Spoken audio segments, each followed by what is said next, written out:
Focus news 24/7 खबर एक नजर। तो लोग इस वक्त सुन रहे हैं, केवल भारत देश ही नहीं, भारत के बाहर भी विश्व के अनेक देशों में सामने चले जाओ। ये कथा कर ले तो जीवन भी धन्य हो जाए और मृत्यु भी धन्य हो जाए।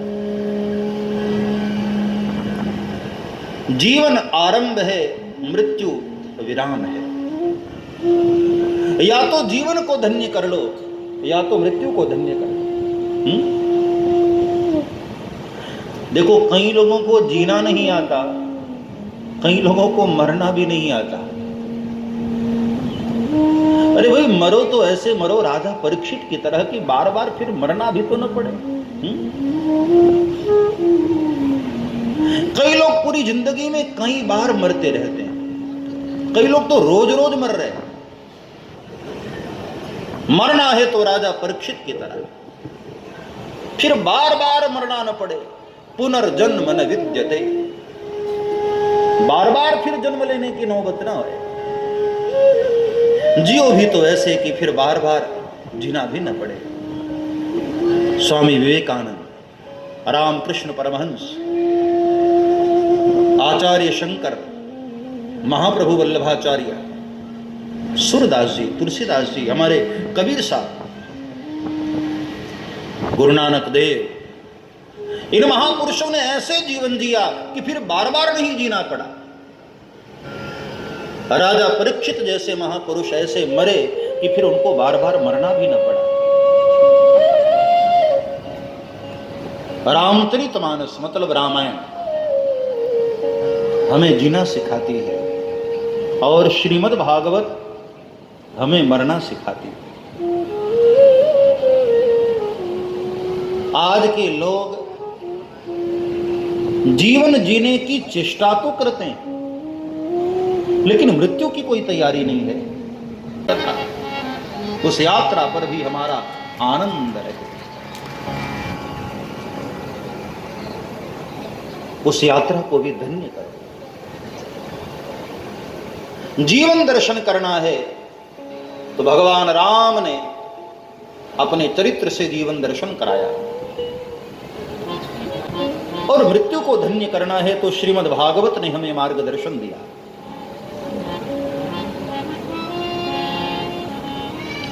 श्रीमद् भागवत हमें परलोक की यात्रा की तैयारी करवाती है। भाई देखो, कई लोग ऐसे होते हैं, उनकी मृत्यु समाज को युगों तक याद रहती है। समाज से चले जाने के बाद भी दुनिया उनको युगों तक याद करती है। भाई करोड़ों लोग रोज जन्मते हैं, रोज मरते हैं, कहां कौन किसको। कबीरा जब हम पैदा भये, जगत हंसे हम रोए, अब ऐसी करनी करी चलो, हम हंसें जग रो। हमारे जाने के बाद दुनिया हमें याद करे कि बहुत अच्छा इंसान हमारे बीच से चला गया। वह मौत धन्य होती, वह मृत्यु धन्य होती। कुछ ऐसा करके जाओ समाज के लिए, राष्ट्र के लिए, धर्म के लिए, कि ये देश, ये समाज सदैव तुम्हें याद करे। वह मृत्यु हमारी धन्य होती। उसी का दर्शन श्रीमद् भागवत कराती है। ये भगवान कृष्ण का वांगमय स्वरूप है, ये कोई ग्रंथ नहीं है। स्वयं भगवान कृष्ण ही हैं जो ग्रंथ के रूप में हमारे आपके सामने विराजमान। स्वयं भगवान कृष्ण, ये उनकी शब्द देह है। इसमें 12 स्कंद जो हैं वह भगवान कृष्ण के ही 12 अंग हैं, 12 अंग हैं प्रभु। भगवान श्री कृष्ण का ही साक्षात विग्रह श्रीमद् भागवत महापुराण। हमारे जीवन को भी धन्य करती है, हमारी मृत्यु को भी धन्य करती है। हमारे आपके भाग्य से बहती हुई आई है। अब 7 दिनों तक हम सब लोग कथा का भी आनंद लेंगे और हमारे गुड्डू जी ने सभी को भोजन की भी व्यवस्था की। तो भागवत का भी आनंद लेना है, भोजन का भी आनंद लेना है। लेकिन भोजन पचेगा तभी, जब उसके पहले कथा सुनोगे, क्योंकि वह भोजन नहीं, भागवत जी का प्रसाद है। और प्रसाद हमें तभी प्राप्त करना चाहिए जब प्रेम से भगवान की कथा हम श्रवण करें।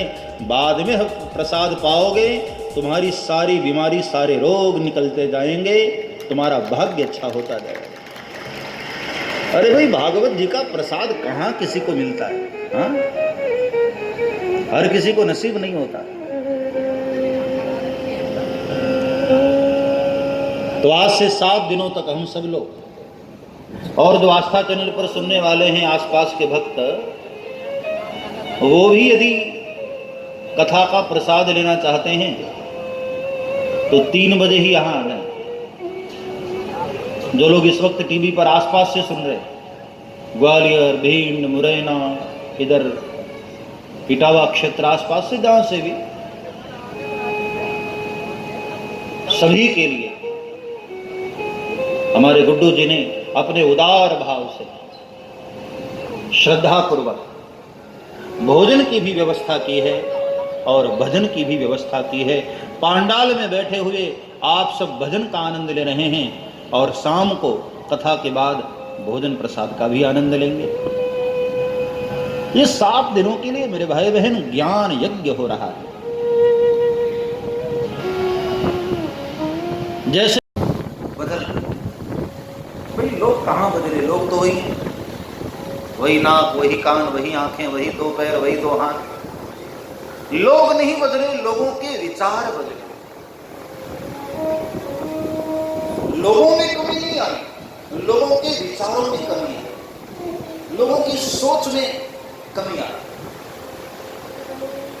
इसलिए इन ग्रंथों को पढ़कर, इन ग्रंथों को सुनकर हमारी सोच अच्छी होती है, हमारे विचार शुद्ध होते हैं। कथा से वैचारिक शुद्धि होती है, विचारों की क्रांति आती है, हमारे विचार पावन होते हैं। स्वार्थ में जीवन जीने वाला व्यक्ति भगवान की कथा सुनते सुनते सुनते परमार्थी हो जाता है, परमार्थ में जीवन जीने लगता है। और वही जिंदगी का तो राज है, वही तो जीवन जीने का फॉर्मूला है। अपने लिए तो गधे भी जीते हैं, अपने लिए तो पशु भी। 4 वेद, 108 उपनिषद और अनेक शास्त्र पुराणों का सार वेद व्यास जी ने श्रीमद् भागवत में रखा है।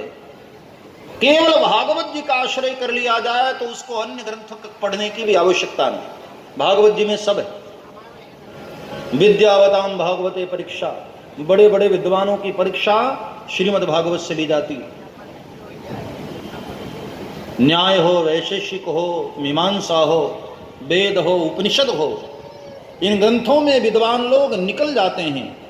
लेकिन जब भागवत जी में आते हैं ना, तो बड़े बड़े विद्वान भी लड़खड़ाने लगते हैं। ऐसा गूढ़ ग्रंथ है श्रीमद् भागवत। वेदोपनिषदाम सारात् जाता भागवती कथा। बड़े बड़े महापुरुष श्रीमद् भागवत के नाम से कांपने लगते हैं। ऐसा गूढ़ और ऐसा महान ग्रंथ है। ये तो हमारा आपका न जाने किस जन्म का भाग्य जगा। ये अचानक ये बैठे बैठे कथा हमको मिल गई। आरंभ में वेद व्यास जी ने श्रीमद् भागवत का महात्म वर्णन किया है अन्य ग्रंथों में। भाई, भागवत जी का महात्मा भागवत जी कैसे गा सकते हैं? अपनी महिमा थोड़ी कोई गाएगा। भागवत जी की महिमा अन्य ग्रंथों ने गाई है। आओ पहले भागवत जी का महात्मा दर्शन करने। ये भागवत जी का उसका सामर्थ्य कैसा है, यानी वो करता क्या है, और तीसरा उसका स्वभाव कैसा है। ये 3 बातें बहुत जरूरी हैं जानना। ये ग्रंथ श्रीमद् भागवत स्वयं भगवान है ना, इसलिए प्रथम श्लोक में भगवान को प्रणाम करते हुए भगवान का ही परिचय दिया। सच्चिदानंद रूपाय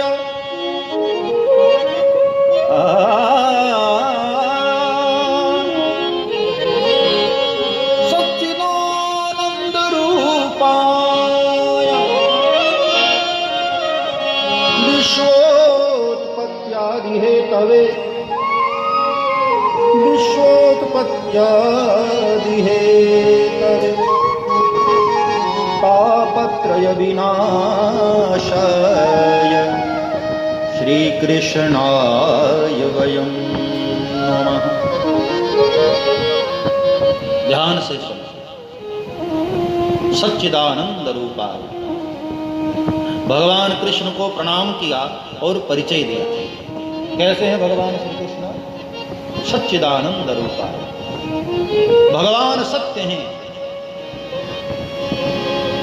चित यानी चैतन्य है और आनंद स्वरूप। ये भगवान कृष्ण का परिचय दे रहे हैं। ये भगवान कृष्ण का स्वरूप है। भगवान कृष्ण सत्य हैं, चैतन्य है और आनंद स्वरूप है। ठीक से समझ लो। पहले कन्हैया झूठा नहीं है, सत्य है। सत्य किसको कहते हैं? जो कल भी हो, आज भी हो और कल भी रहे। हम नहीं थे तब भी प्रभु थे, हम हैं तब भी प्रभु हैं, और एक दिन जब हम नहीं रहेंगे तब भी प्रभु ही रहेंगे। इसलिए भगवान कृष्ण सत्य है। तुम्हारे मन की भी बात वो जान लेते हैं, इसलिए चैतन्य है। वो केवल पत्थर की मूर्ति नहीं है। दुखी व्यक्ति दुनिया में कहीं भी भटक ले, मन को शांति नहीं मिलती। जब तक भगवान के चरणों में न बैठ जाओ तब तक मन को आनंद नहीं मिलता। भगवान आनंद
अब देखो प्रभु करते क्या है आगे की लाइन में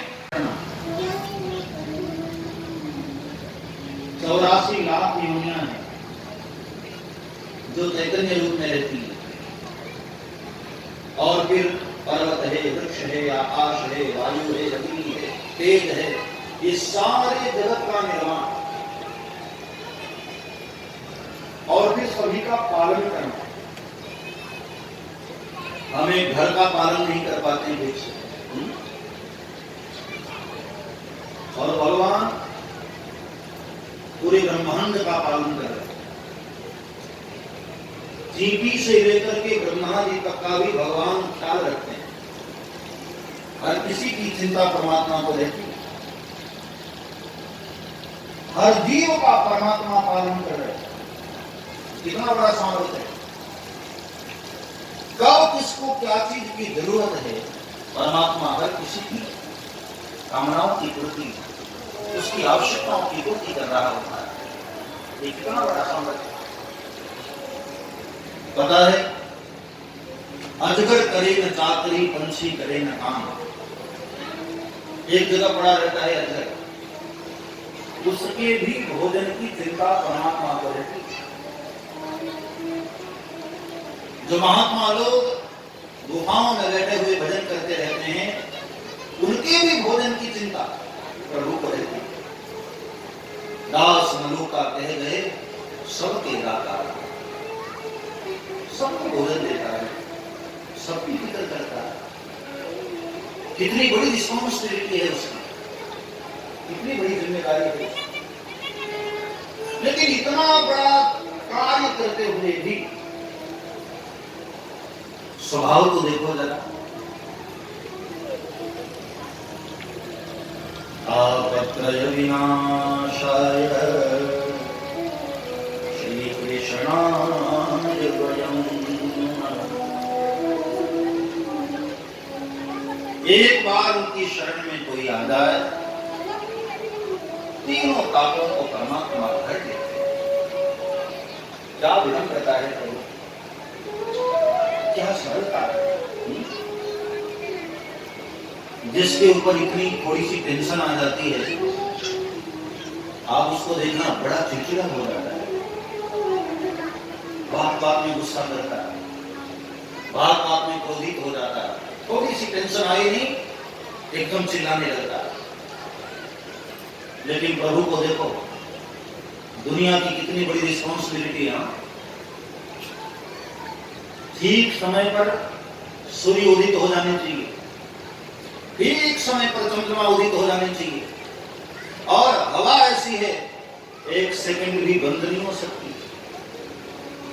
आप जरा सोचो तो सही, 5 मिनट के लिए हवा बंद हो जाए तो हम सबकी हालत खराब हो जाएगी, हमारी हवा बिगड़ जाएगी। 5 मिनट के लिए कभी पवन देव कहें कि प्रभु मैं जरा 5 मिनट के लिए थोड़ा विश्राम कर लूंगा, क्या नेटवर्क है उसका। गली कूचों में भी वायु बंद नहीं हो सकती। ये कितनी बड़ी जिम्मेदारी, कितनी बड़ी टेंशन की बात है। लेकिन इसके बावजूद भी प्रभु क्या विनम्र है, क्या उदारता है प्रभु। तापत्रय विनाशाय, एक बार शरण में जाकर तो देखो, पापी से पापी भी उसकी शरण में चला जाए, तापत्रय विनाशाय, तीनों पापों को परमात्मा विनष्ट कर देते। फिर ये नहीं सोचते कि इसने मुझे गाली दिया था, इसने मेरा भजन नहीं किया था। नहीं, एक बार पापी भी उनकी शरण में चला जाए, भगवान उसको भी क्षमा कर देते, उसके ऊपर भी कृपा कर देते हैं। ऐसे परम दयालु भगवान श्री कृष्ण को प्रणाम। श्री कृष्णाय वयम्। अकेले कृष्ण बोलना, श्री कृष्णाय। यहां राधा जी का नाम नहीं लिया, इशारा किया। श्री कौन है? पराम्बा भगवती, परम शक्ति स्वरूपा हमारी राधा रानी। राधा के बिना तो कृष्ण भी आधा है। जय जय श्री राधे, जय जय श्री राधे। कृष्ण के मंदिर में भी राधे राधे चलता है। राधा जी के बगैर तो वो भी आधा है। बरसाना मंदिर में राधा रानी के दरबार में वहां के गोस्वामी जी लोग कहते हैं कि जब तक कन्हैया हमारी राधा रानी का पैर नहीं दबा लेता है ना, उसको नींद नहीं आती। ये यहाँ बांके बिहारी मंदिर से निकलकर वो रात को वहां चरण दबाने जाता है। क्या पावर है राधा रानी की। यहाँ ब्रज की महारानी है राधा रानी, इसलिए राधा रानी को प्रणाम किए बगैर तो भागवत शुरू ही नहीं हो सकती है। राधा रानी हमारी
में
राधा रानी हमारी,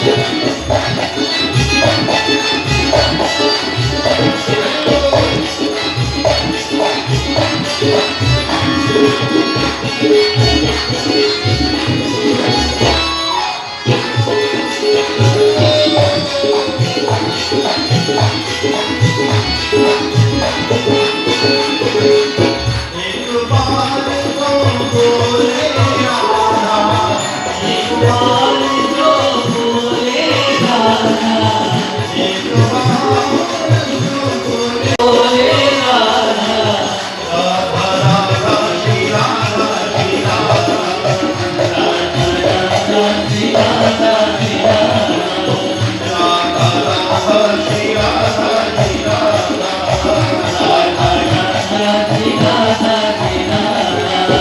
एक बार तो बोले राधा, एक बार तो बोले राधा, कट जाए जीवन की बाधा, कट जाए जीवन की बाधा, कट जाए जीवन की बाधा, कट जाए जीवन की बाधा।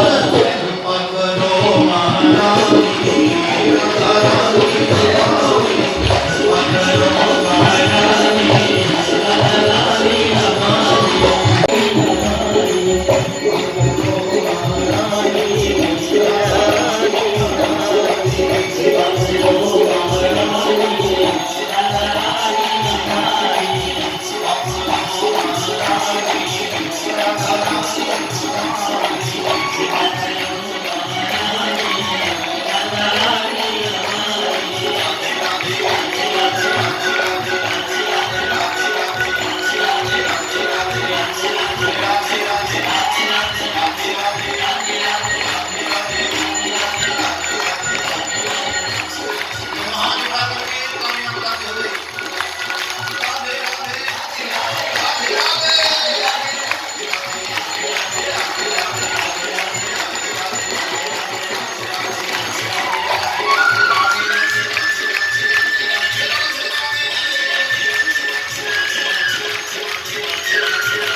सहित जो कृष्ण है, ऐसे श्री कृष्ण को हम सभी नमः यानी नमस्कार करते हैं, प्रणाम करते हैं। श्री कृष्ण। तो पहले श्लोक में भगवान कृष्ण का परिचय दिया और अब दूसरे श्लोक में जिन्होंने इस कथा को गाया है, आचार्य पुण्य सुखदेव, ऐसे परम वितरागी महापुरुष सुखदेव जी को प्रणाम किया। जो सुखदेव जन्मते ही पिता के घर को छोड़कर चले जा रहे थे, ऐसे जाते हुए सुखदेव को प्रणाम किया। यम ब्रभ्रजन्तमनुपेतमपेत कृत्यम द्वैपायनो विरह कातराजुभाव पुत्रेति तन्मयतया करोभिनेदु तं सर्वभूतहृदयं मुनिमानतु। यं ब्रभ्रजन्तमनुपेतमपेत कृत्यम, यं प्रव्रजन्तमनुपेतमपेत कृत्यम। जन्मते ही जो अपने पिता के घर को छोड़कर चले गए, यम प्रव्रजन्तम, जो परिव्राजक हैं, जो परिभ्रमण करते रहते हैं, अपेतम, जो पूर्ण कृत्य हैं, अपेत कृत्य हैं, जिनको कुछ करना शेष नहीं है, जिनके लिए कोई कार्य जरूरी नहीं, अपेत कृत्य हैं,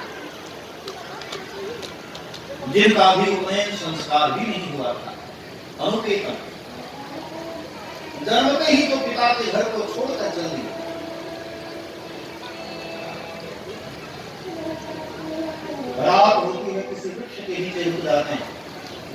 आश्रम नहीं, जिनका कोई मठ नहीं, जिनका कोई मंदिर नहीं, वृक्ष के नीचे बसेरा कर लेते हैं।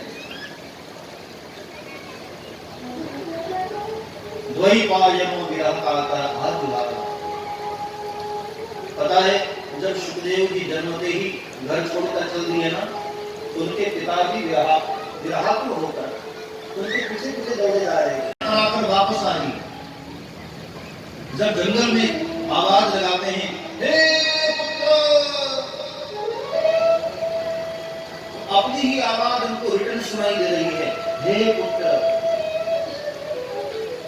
क्या मतलब?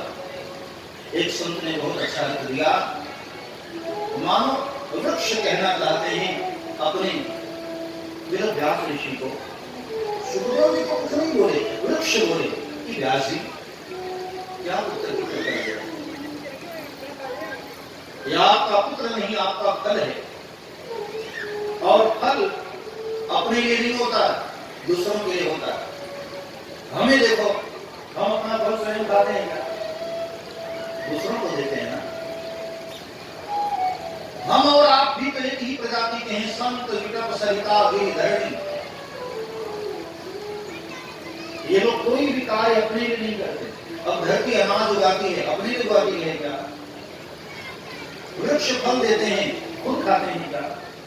नदियां जल स्वयं तो नहीं पीती, स्वयं न खादं पितरान वृक्षा। ये सारी चीजें, ये जितने भी एक लाइन में गिनाए, संत विकट सरिता धरणी, इनका कोई भी कार्य खुद के लिए नहीं होता है, परिहित के लिए होता है, दूसरों के लिए होता है। आपका फल है, संसार के कल्याण के लिए जा रहा है, तो उसको जाने दीजिए, क्यों रोक रहे? बार बार पिता बुलाते रहे, सुखदेव जी बोले ऐसे परम वितरागी महापुरुष को मुनि कहकर के प्रणाम किया। तम सर्वभूत हृदय मुनिमान पुरुषि। आचार्य पूज्य सुखदेव जी को भी प्रणाम कर लिया, भगवान श्री कृष्ण को भी प्रणाम कर लिया। अब वेद व्यास जी हम सबको लेकर चले हैं नैमिषारण्य, जहां कथा आरंभ हुई। नैमिषेषु तमासीनम् अभिवाद्य महामतिम् अथामृतसास्वार कुशलः श्रवणको ब्रह्म। 88,000 महात्मा लोग नैमिषारण्य में रह गए। यही वाला नैमिषारण्य जो ये लखनऊ के पास, सीतापुर के पास है नैमिषारण्य, जिसको तप्ततीर्थ भी कहते हैं। एक बार 88,000 शौनक इत्यादि ऋषि वहां बैठे थे बहुत समय के लिए। आजकल जैसे हम चतुर्मास कहते हैं ना, कारण क्या है? सूत जी परम ज्ञानी महापुरुष वेदव्यास ऋषि के शिष्य हैं, अनेक पुराणों के ज्ञाता हैं, इतिहास के ज्ञाता हैं, बड़े विद्वान। और हमारे संतों में आयु से कोई बड़ा नहीं माना जाता, ज्ञान से बड़ा माना जाता है। अब हम संसारियों में क्या होता है कि जो आयु में बड़ा हो गया वही बड़ा हो गया। ये आयु बड़ी तो कछुए की भी होती है, 500-500 साल जीते हैं कछुए, तो क्या कछुए को दिनी हो जाते हैं? नहीं, आयु से बड़ा कोई लेना देना नहीं। ते सर्वे ज्ञान वृद्धस्य, जिसमें ज्ञान की अधिकता हो वह आदरणीय होता है। जैसे सूत जी आए उस सभा में, सभी ने खड़े होकर के प्रणाम किया, आसन दिया, सूत जी को बिठाया। और शौनक नाम के ऋषि ने बड़ी प्यारी बात कही। अज्ञान ध्वांत विध्वंस कोटि सूर्य समप्रभ सूतात्यादि कथासार मम कर्ण रसार। ये सूत जी, आपका ज्ञान तो ऐसा है करोड़ों करोड़ों सूर्य की भांति। जैसे सूर्य की उदित होते ही अंधेरा मिट जाता है, ऐसे ही आपका ज्ञान रूपी सूर्य उदित होते ही अज्ञान रूपी अंधेरा मिट जाता है। महाराज, आप हमारे परम सौभाग्य के कारण हम सब के बीच में पधारे हैं, एक कृपा करिए महाराज, कोई ऐसी कथा सुनाइए जो मम कर्ण रसायन, जो मेरे कानों में रस घोलने वाला, कानों के लिए अमृत की तरह, हम जीवों के लिए अमृत के समान हो, मरने वालों के लिए औषधि के समान हो, अमृत के समान हो। महाराज को ऐसी कथा सुनाई। जिस कथा को सुनकर लोग माया मोह से दूर रहे, जिस कथा को सुनकर लोग अपने आप को पहचान पाए, हम कौन हैं, तो हम, जिस कथा को सुनकर गोविंद हमारे चित्त में आकर अविरुद्ध हो रहा, सत्य वृद्ध वृद्ध कभी शुश्रूष विसकत क्षणा, कोई ऐसी जीव अपना पेट भरने को पुरुषार्थ समझ लिया। और महाराज ये कलयुग के लोगों को मैंने देखा है, अपना कर्तव्य भूलते जा रहे हैं लोग। इसलिए महाराज को ऐसी कथा सुनाइए, इन संसार के लोगों का भला हो सके।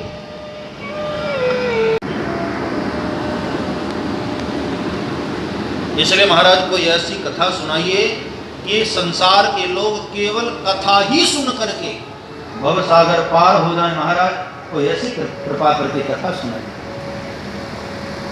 शौनक की बातों को सुनकर सूत जी बड़े प्रसन्न हुए, क्योंकि शौनक ने अपने लिए नहीं पूछा, जगत के कल्याण के लिए पूछा। और ध्यान रहे, ऐसे भक्त दुनिया में धन्यवाद के पात्र होते हैं, साधुवाद के पात्र होते हैं, जो अपने लिए नहीं सोचते हैं, अपने समाज की भलाई के लिए सोचते हैं। ऐसे लोग परम साधुवाद।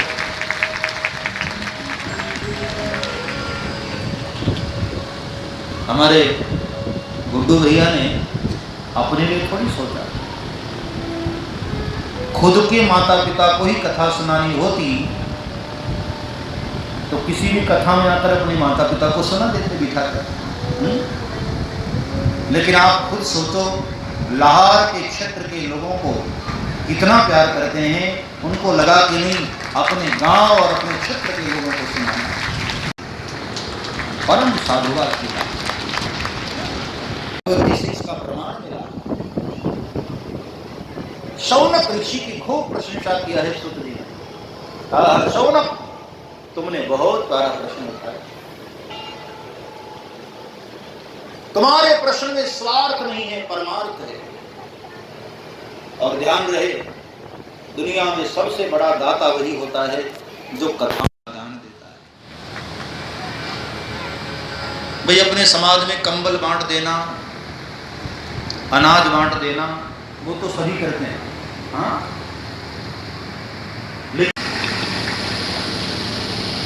शौनक के प्रश्न को सुनकर सूत जी बड़े खुश हुए और कहा कि सुनो शौनक, तुमने तो हमारे दिल की बात कह दी। और इतने खुश हुए ना कि मंगलाचरण भी न किए, डायरेक्ट कथा शुरू कर दी। कालजाल मुखग्रास